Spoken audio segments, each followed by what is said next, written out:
We are about to find out who has the best fried chicken in Indiana between 3 different restaurants: Jim Dandy's, Chicken Inn, or Hollyhock Hill.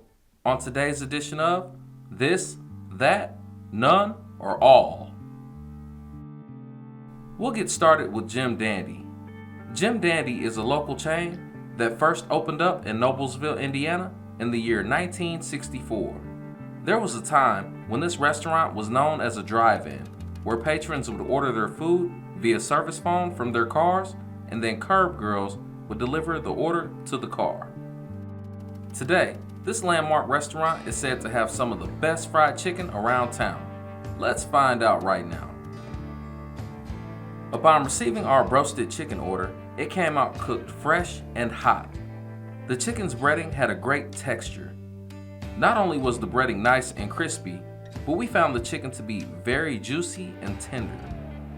It also had good flavoring and was nicely seasoned. We were a little surprised by how much grease came out of the chicken breast. Next stop, the Chicken Inn. The Chicken Inn is a landmark restaurant located in Shelbyville, Indiana.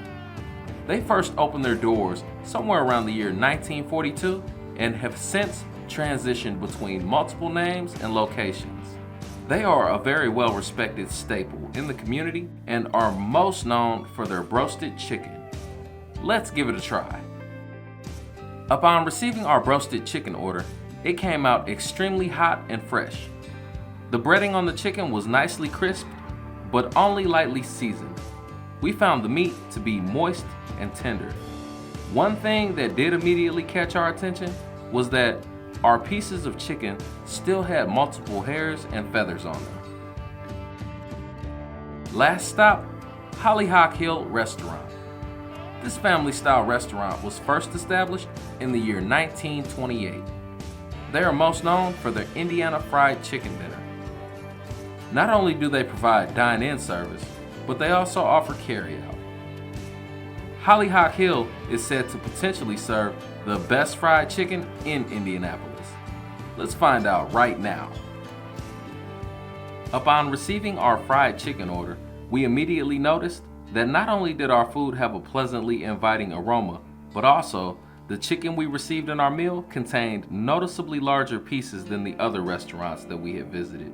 The chicken was seasoned evenly all around, but not very heavily. The breading seemed to have more of a lighter crunch, but the meat was hearty and extremely succulent.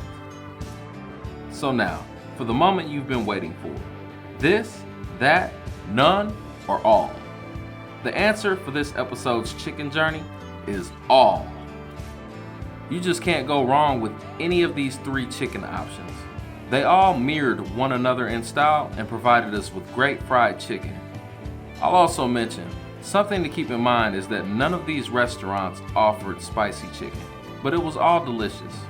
Be sure to give them a visit and let us know down below in the comments which one of them is your personal favorite.